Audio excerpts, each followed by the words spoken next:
चीज़ बताइए सर, एक तो पहला मेरा क्वेश्चन ये है कि आपके जो HNI क्लाइंट हैं वो आपसे जब कन्वर्सेशन करते होंगे फ़ोन पे तो क्या हाय हेलो के बाद वो क्या कहते हैं, पहला क्वेश्चन ये है। दूसरा क्वेश्चन ये है कि अब से कुछ समय पहले तक लोग कह रहे थे कि यार बैंक बहुत मुश्किल में है, डिपॉजिट ग्रोथ नहीं आ रही है, देखो भाई मुश्किल है, क्रेडिट ग्रोथ 11-12% आ गई है, कैसे काम चलेगा, बैंकिंग सेक्टर बहुत ख़राब है, म्यूचुअल फंड वाले सबसे ज़्यादा ख़राब बोल रहे थे उसको। अब उधर भी भाई चल पड़ा गाड़ी। अब तो ये एक्चुअली ऐसा हो रहा था कि जैसे आप लोग सब्जी खरीदने जाते हैं जब, तो जो पहला व्यक्ति गया उसने सबसे बढ़िया क्वालिटी का माल लिया, प्राइस सेम, दूसरा गया उससे इन्फीरियर, तीसरा गया जो सबसे अंत में रात में गया भाव वही लगा, लेकिन वो छटा हुआ एकदम एकदम कचरा माल ले गया, लेकिन भाव वही है। क्या ये हो रहा है क्या कि पैसा इतना है कि सब बिकेगा, हर माल बिकेगा एक ही भाव में? तो ये वाले सवाल आपके क्लाइंट भी पूछते होंगे, तो आप कैसे उनको एड्रेस करते हैं शरद जी? अब देखिए, क्लाइंट्स का पिछले कुछ समय से लगातार सवाल एक ही रहा है कि बाजार इतना बढ़ रहा है, बहुत नर्वसनेस है कि करेक्शन आ जाएगी, करेक्शन आ जाएगी। तो यूजुअली अगर आप मार्केट्स में देखें तो जितना पैसा करेक्शन खोजने में लोग गंवाते हैं, शायद अगर ज्यादा करेक्शन खोजने की कोशिश ना करें तो उससे ज्यादा पैसा बन जाए। तो वो कहावत है कि बहुत ज्यादा पैसा करेक्शन खोजने में गंवाया जाता है। तो रशिया यूक्रेन से ये चालू हुआ ट्रेंड कि वॉर हो जाएगा, बहुत कुछ हो जाएगा, कुछ नहीं हुआ। फिर ये लेबनान इसराइल वाला इशू चालू हो गया, फिर से लोगों ने अंदाजा लगाया कि बहुत कुछ हो जाएगा। तो मुझे लगता है मेन कंसर्न लोगों की यही है, कभी यूएस के इंटरेस्ट रेट्स, कभी यूएस में हार्ड लैंडिंग, कभी यहाँ सरकार बदली, या मे बी नॉट इतनी बड़ी मेजोरिटी की सरकार। तो लोग बहुत ज्यादा मंदी खोजने की कोशिश कर रहे हैं। मुझे लगता है ये एटीट्यूड गलत है। आपको ब्रॉडर साइकिल के साथ प्ले करना चाहिए और बहुत ज्यादा मंदी खोजने की कोशिश मत करिए। मतलब आप पिछले 5-7 हजार पॉइंट से, तो मेरे हिसाब से बहुत लोग हैं जो कंसिस्टेंटली मंदी खोज रहे हैं। अब मुझे लगता है अननेसेसरीली लॉजिक्स चिपका के मंदी खोजने की कोशिश नहीं करनी चाहिए। और क्लाइंट्स का प्राइमरी सवाल यही होता है कि बाजार बहुत ओवरहीटेड हो गया क्या, पीक बन गई क्या? तो हम लोग बताते तो हैं कि पीक नहीं बनी है, लेकिन लोगों में थोड़ा सा डर है और बहुत ज्यादा पीक खोजने के प्रति जो उत्साह है वो थोड़ा ज्यादा है रादर देन मार्केट में लॉन्ग टर्म पार्टिसिपेशन के। तो वो एक चैलेंज है। जहां तक बैंकिंग के इंप्रूवमेंट का सवाल है, मुझे लगता है एक टिपिकल ट्रेंड आपको बाजार में आजकल दिखेगा, जिसको मैंने नाम दिया है कि फंडामेंटल्स को टेक्निकली ट्रैक करना। तो बेसिकली अगर कोई कंपनी क्वार्टरली रिजल्ट्स पे परफॉर्म कर रही है, तो इररेस्पेक्टिव ऑफ वैल्यूएशन की आप उसको क्या प्राइस पे कर रहे हैं, लोग किसी भी भाव पे उसको खरीदते ही जा रहे हैं। क्वार्टर ऑन क्वार्टर अगर improvement better than expected numbers आ रहे हैं, ट्रेंड आपके लिए क्लासिक एग्जांपल है। तो मुझे लगता है ये जो चीज है ये across the board play out कर रही है, निगेटिव साइड पे भी ये प्ले आउट करती है।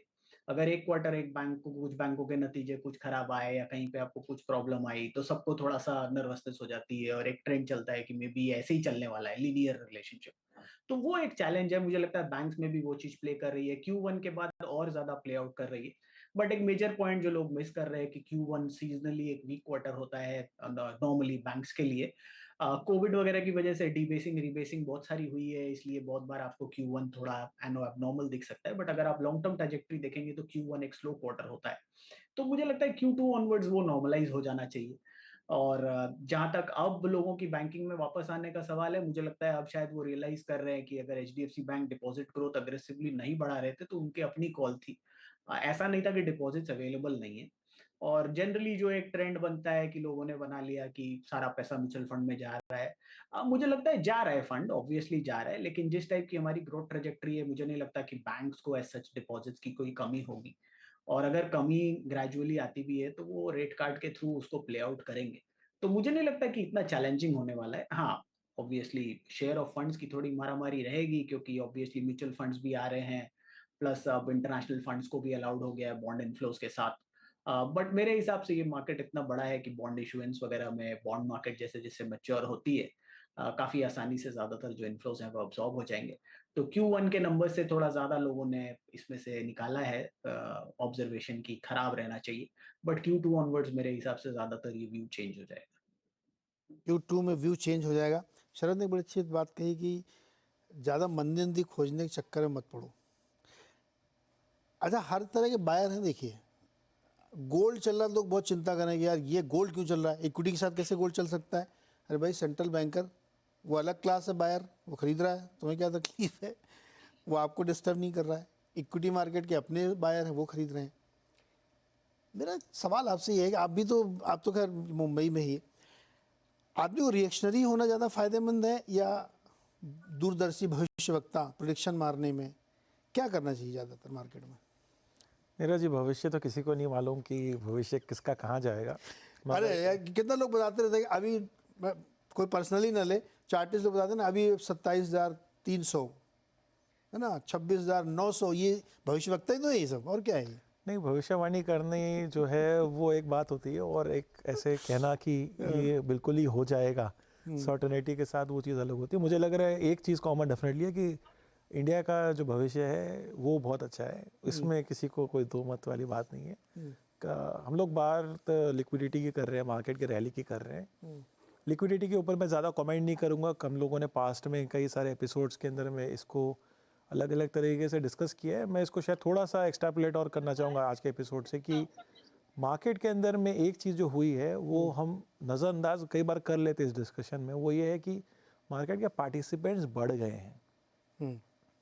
ये वो बेस नहीं है जिस बेस पे आपने हिस्ट्री देखी है मार्केट की। बेस तो बहुत बड़ा है actually। आपका जब बेस बढ़ गया है, बेस के साथ आपकी इकोनॉमी बढ़ रही है, लोगों के पास जो पैसे एवेन्यूज़ हो गए हैं, जब आप उस क्वांटम को लेके आते हो तो आपको दिखता है कि भाई कितनी बड़ी लिक्विडिटी सिस्टम में आ गई। तो लिक्विडिटी को देख के नर्वसनेस जो हो रही है वो मुझे जस्टिफाइड नहीं लग रही है, बिकॉज लिक्विडिटी जेन्युइनली है। ये कोई लेवरेज्ड लिक्विडिटी नहीं है। There is a difference between the two. मैं लोन लेके अगर मैं मार्केट में लगा रहा हूँ तो फिर ये 2008-7 में कुछ ऐसा हो चुका था जहाँ पे हमने देखा था कि कितने लेवर्ड एफएनओ के अंदर में पोजीशंस होते थे। अभी इतने नॉर्म्स, इतनी सारी चीज़ें, इतनी फाइन सिस्टम्स आ गई है कि अब वो सब होना तो मुझे लगता है कि ऑलमोस्ट नामुमकिन जैसा ही हो रखा है।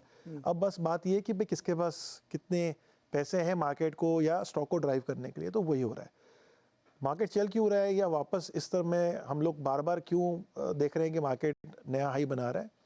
बिकॉज यहाँ रोटेशन भी हो रही है, इसे भी हमें इग्नोर नहीं करना चाहिए। जब एफआई बिल्कुल रुका हुआ था करीबन 8 से 9 महीने तक बिफोर द इलेक्शन, एंड मुझे अच्छी तरह से याद है कि इलेक्शन के एग्जैक्ट एक हफ्ते पहले के एपिसोड में ये डिस्कस हुआ था और मैंने ये स्टेटमेंट दिया था कि एफआई डेटा ड्रिवन होता है। सामने आप जब देखेंगे कि रियल में आपके इलेक्शन के बाद जो रिजल्ट्स आए उसमें बीजेपी वापस आ गई, तो आप ये ट्रेंड चेंज होता हुआ देखेंगे। तब तक भले ही हम इस रूम में कितने भी डिस्कशन कर लें कि 100% नई गवर्नमेंट जो है वो सेम गवर्नमेंट प्रीवियस है, वो वैसे एफआईएस काम नहीं करते। तो मतलब कोई एक पार्टी कैश में खड़ी थी जो एफआईएस थी, जिनके पास हमेशा से डेफिनेटली इक्विवेलेंट पैसा जो डीआई के पास था उतना पैसा है उनके पास। अब वो वापस अब मार्केट के अंदर में लौट आए। तो जो ये लौट आए हैं और अब किस क्वांटम में ये बाई कर रहे हैं, इसलिए अब ये रैली कंटिन्यू में चली गई, बिकॉज अगर कोई और थक रहा है तो कोई और आगे चला रहा है। So this is the spiral bound of liquidity. I think so playbook जैसा फॉलो हो रहा है, जहाँ लोगों ने पैसे भी बनाए हैं, लोग पैसे भी बना रहे हैं, और रियल में कोई ऐसी इवेंट नहीं दिख रही है सामने जो कि मेजर कंसर्न हो। बल्कि फॉर दैट मैटर जो भी इवेंट जो लग रहा था उस समय कि एक मेजर कंसर्न हो सकता है, उसे मार्केट ने सिर्फ 2 या 3 ट्रेडिंग सेशन तक ही रखा। उसके बाद वापस मार्केट अपने वापस एक लूप में चला गया, तेज़ी की तरफ चला गया। सो मुझे लग रहा है कि मार्केट में एक तरह से कॉन्फिडेंस बना हुआ है इकोनॉमी में, लिक्विडिटी बनी हुई है चारों तरफ से, चाहे वो एफआई की हो, डीआई की हो, वो एक मोमेंटम कंटिन्यू हो रहा है। अब उसके अंदर में अगर आप पैसे भी बनाते जा रहे हैं तो कोई भी इंसान फिर इसे क्यों छोड़ना चाहिए, पुल बैक करेगा। सो भले ही अनकंफर्टेबल जोन है, इसे देख के कोई भी इंसान यही सोचेगा कि भाई अब ये कहाँ तक चलने वाला है, एंड ऑफ कोर्स ये कंसर्निंग है, इसमें कोई दो मत वाली बात नहीं है। मगर एक अच्छा लाइन डेफिनेटली मैं एग्री करूंगा जो मेरे कलीग ने कहा कि आप अल्टीमेटली अगर मार्केट में पैसे बनाने आए हैं तो किसी को नहीं मालूम है यहाँ पे कि मार्केट का बॉटम क्या है और टॉप क्या है, और उस चक्कर में अगर आप तेजी मंदी ढूंढने जाएंगे तो आप वेल्थ तो नहीं बना सकेंगे। तो डिफिकल्ट होता है ऐसे सिनेरियो में भी रहना, जहाँ मार्केट तेजी में जा रहा है, उतनी ही डिफिकल्ट जब मार्केट मंदी में रहता है, और दोनों को ही डाइजेस्ट करते हुए आगे बढ़ना definitely investor as a class इतना ईजी नहीं है, और ये आपको देखना ही पड़ता है। अभी अच्छे दिन आ रहे हैं, अच्छे दिन में हैं तो उसे एंजॉय करिए, और थोड़ा तो लॉजिक डेफिनेटली होना ही चाहिए कि थोड़ी सेंसिबिलिटी भी हो कि कहाँ पे कितना इन्वेस्ट करना है और कहाँ रुक जाना है। तो वो सेंसिबिलिटी में इन्वेस्टर के पास रहने एक सवाल और मुझे आप समझना है, जैसे लोग कह रहे हैं कि इस समय आपको लार्ज कैप की तरफ जाना चाहिए, मिड की, एक बड़ी डिटेल बहस लोगों की चलती रहती है कि अब इधर छोड़ो उधर छोड़ो। फिर उदाहरण देखें, देखो डिफेंस वाले ऊपर से 30% करेक्शन पे आ चुके हैं, मार्केट न्यू हाई पे है और वो 30% करेक्शन में है। रेलवे वाले भी देखो अब चलना बंद हो गए हैं। क्या इसको ऐसे देखना चाहिए कि सेक्टर रोटेशन है, अब लोग उधर को लगता है कि चलो इधर ज़्यादा अपॉर्चुनिटी है, तो वो जो मैंने आलू वाला उदाहरण दिया था कि पहला बायर सबसे अच्छी आलू खरीदता है और सबसे आखिरी वाला सबसे खराब, लेकिन प्राइस सेम पे करता है वो हो रहा है क्या कि अभी कुछ दिन बाद उनको बैंक महंगा लगने लगेगा, वो फिर डिफेंस में लौट जाएंगे, ये हो रहा है? इसके पहले वाले सेकंड वाले पार्ट को मैं एड्रेस करना चाहूँगा, जहाँ हम ये बात कर रहे हैं कि टिपिकली जो बेस्ट क्वालिटी के स्टॉक्स होंगे वो शायद पहले किन्होंने ले लिया और लास्ट में अब आपके पास शायद लो क्वालिटी के स्टॉक्स आएंगे। इसमें ये हो रहा है कि आप देख रहे हो आईपीओ भी कंटिन्यूस आ रहा है, मतलब नई सप्लाई भी मार्केट में आ रही है और वो क्वालिटी सप्लाई है, ठीक है। तो इसका मतलब ये हो रहा है कि इवन अगर कोई सर्टेन क्वालिटी के स्टॉक जो पहले से प्री डिटरमाइन हम जानते थे, उनका ट्रैक रिकॉर्ड रहा है, अब आप नए नए पार्टिसिपेंट्स को देख रहे हो। अगर आप लास्ट 2 साल में देखोगे कि कितने टाइप के आईपीओ, कितनी वैरायटी के कंपनी आ रही है, तो चॉइसेस की अभी कोई कमी नहीं रही और वही रोटेशन में मार्केट घूम रहा है। रही बात सेक्टर की या लार्ज कैप की, स्मॉल कैप की, आई थिंक सो जैसे मैंने कहा मार्केट एक्सपांड हो चुका है। एफआईज हिस्टोरिकली एफआईज ने हमेशा निफ्टी के बड़े जो स्टॉक्स है 50 वो ही वहाँ पे वो प्रेफर करते हैं। और एक महीने की अगर हम तेज़ी निकाल के देखें जिसमें इंडेक्स अगर परफॉर्मेंस देखें तो निफ्टी 50 एक्चुअली फर्स्ट टाइम आप देखोगे जहाँ सिग्निफिकेंटली आउट परफॉर्म कर रहा है स्मॉल एंड मिड कैप को। आई थिंक सो 5 से 6% निफ्टी 50 ऊपर है एंड शायद आधा और 1% जो है वो स्मॉल कैप ऊपर है, विच मीन्स कि 5% का अल्फा जो है वो आपको निफ्टी से मिला। एंड एफआई की भी हाईएस्ट बाइंग जो है इसी टाइम भी हुई, तो कोई इंसिडेंस नहीं हो सकता। इसका मतलब हर इन्वेस्टर का अपना एक चॉइस होता है, जिनको जो पसंद है। आपने भी राइटली कहा कि अगर कोई गोल्ड का एक बायर है जो अगर कहीं पे कोई बैठा हुआ है तो फिर उससे मार्केट चल रहा है, तो किसी और को बॉदरेशन क्यों होनी चाहिए। सो बिल्कुल वैसा है। मुझे बिल्कुल भी ऐसा नहीं लगता कि आपको कोई एक पर्टिकुलर कोई निफ्टी की 50 को देखना चाहिए कि स्मॉल कैप को देखना चाहिए। आपको ओवरऑल आपको जो समझ में आ रहा है, सबसे इंपॉर्टेंट मैं ये लाइन कहना चाह रहा हूँ, जो समझ में आ रहा है वो करिए। इन दिनों में थोड़ी ये तो ज़रूर माहौल बनी है जहाँ लोग समझना कुछ नहीं चाह रहे, एक ही सवाल पूछते हैं पैसा कहाँ बनेगा, जहाँ लगा दूँ। तो थोड़ा ये डरावना सवाल होता है, मुझे लग रहा है कि इससे थोड़ा बचना चाहिए। नहीं, ऐसा हो गया। देखो, ये तो इस बाजार में आप कुछ भी कर लिए, पैसा तो बन रहा है लोगों का, है ना। अभी अब चूंकि आप ले आए तो उसको हम ले आते हैं शो में कि आईपीओज में जो प्राइमरी ऑफर्स आ रहे हैं उसमें फोमो जैसी एक फीलिंग हो गई लोगों को कि यार वो मुझे मिला नहीं, किस्मत में नहीं था मेरे, और आजकल मिलता भी नहीं है, बड़ा मुश्किल हो गया काम एक लॉट भी नहीं मिलता लोगों को। और सब्सक्रिप्शन 100 टाइम्स तो एकदम नॉर्मल, न्यू नॉर्मल 100 गुना हुआ क्या तुम्हारा? नहीं हुआ, 80 गुना हुआ, चलो अच्छा ओके ठीक है। लेकिन अगर 100 गुना से ऊपर हो गया तो ये न्यू नॉर्मल बनता जा रहा है। अब इसमें क्या, तो फोमो हो गई कि आप फीलिंग ऑफ मिस आउट की फीलिंग है, आपको लगता है मुझे मिला नहीं, अगला जो आएगा ना उसमें मैं फिर से एक बार ट्राई करूँगा लक। तो ये लगातार वो लोग लक ट्राई कर रहे हैं। इसमें कोई ये नहीं देख रहा कि वो कंपनी क्या, मतलब बहुत सारे तो इन्वेस्टर को जानता हूँ जिनको ये नहीं पता वो कंपनी करती क्या है। आईपीओ आया है ना, मैं अप्लाई करूँगा, अच्छा 2 दिन में पैसा फ्री हो जाता है। अब आजकल वो समय नहीं है कि 15-20 दिन लग रहे थे, अब तो आपका 3-4 दिन का खेल है, तो कोई दिक्कत भी नहीं। अगर वो लोन लेके भी लगाएगा पैसा ना, तब भी बहुत फर्क नहीं पड़ेगा। 3 दिन में कितना ब्याज दे लेगा, लगा तो ठीक है, नहीं तो दे देगा थोड़ा। तो क्या ये मिसिंग आउट की फीलिंग आ गई बहुत गहरे, इस वजह से आईपीओ में इतना सब्सक्रिप्शन आ रहा है, या उनको लगता है कि एक नया पेपर आ रहा है, अच्छी क्वालिटी का पेपर हो सकता है कोई, तो इधर पैसा बना लो।